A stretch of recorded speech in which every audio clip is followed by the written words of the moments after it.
Media, राजनेता और व्यापार तंत्र के द्वारा जो उठाए जाते हैं, इन्हीं के द्वारा गिरा दिए जाते हैं। अब भारत में चंद्रा स्वामी जी से कुछ कांड प्रारंभ हुआ। नरसिंह राव ने उठाया था, दलाल बनाया था।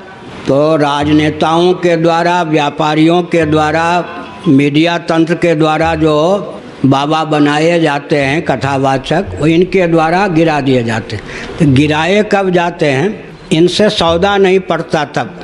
अगर सौदा अंतिम सांस तक पट जाए, कितने भी व्यभिचारी हों, दुराचारी हों, जेल के शिकंजे में नहीं, स्वर्ग में रहते हैं भारत में। मैं उदाहरण देता हूँ। आंध्र में एक साईं बाबा थे, उनके शव को देखने के लिए मनमोहन सिंह जी पहुँचे, सोनिया जी पहुँची या नहीं? वो जेल के शिकंजे में गए क्या? लेकिन उनके कमरे में ऐश आराम की कितनी सामग्रियाँ थी और जीवन काल में क्या क्या होता था, छपता था, मैं तो नहीं जानता। इसका मतलब अंतिम समय तक उन्होंने तीनों तंत्रों से सामंजस्य साध के रखा। आप कितना भी बुरा हो, शासन तंत्र, व्यापार तंत्र, मीडिया तंत्र को कुछ लेना देना नहीं। अगर आप इन तीनों में किसी से भी सामंजस्य साधने में चूक गए तो जेल आपके लिए तैयार। अब उसमें देखिए, कांची वाले महाराज, अंत में न्यायालय ने तो उनको निरपराध सिद्ध किया, लेकिन क्या दुर्दशा कर दी। न्यायालय ने अंत में निरपराध सिद्ध किया या नहीं? लेकिन उन पे ऊपर डाका डालने का, व्यभिचार करने का, मरवाने का सारा अभियोग लगा दिया गया। क्यों लगाया? तीनों तंत्रों में किसी तंत्र से अगर सौदा सामंजस्य बैठाने में चूक गए तो जेल में जाने के लिए तैयार रही। इसलिए स्वतंत्रता के पहले इस प्रकार के बाबा कहाँ होते थे? परंपरा से जब व्यक्ति वेश धारण करता था, परंपरा। अच्छा, उस समय भी रावण का बनाया हुआ कौन था कथावाचक? कालनेमी किसके द्वारा बनाया गया था? रावण के द्वारा कथावाचक बनाया गया था। और इतना विमोहक था कि हनुमान जी थोड़ी देर के लिए चपेट में आ गए और भविष्यवाणी बोलने लगा, राम जी विजयी होंगे।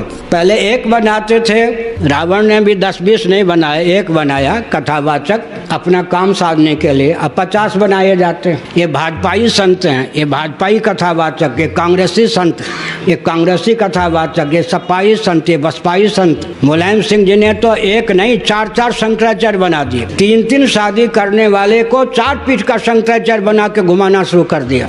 समझ गए ना? इन राजनेताओं का दुस्साहस कितना। हम अगर आज कह देंगे ये प्रधानमंत्री हैं तो माना जाएगा कि हमारा दिमाग कैसा है।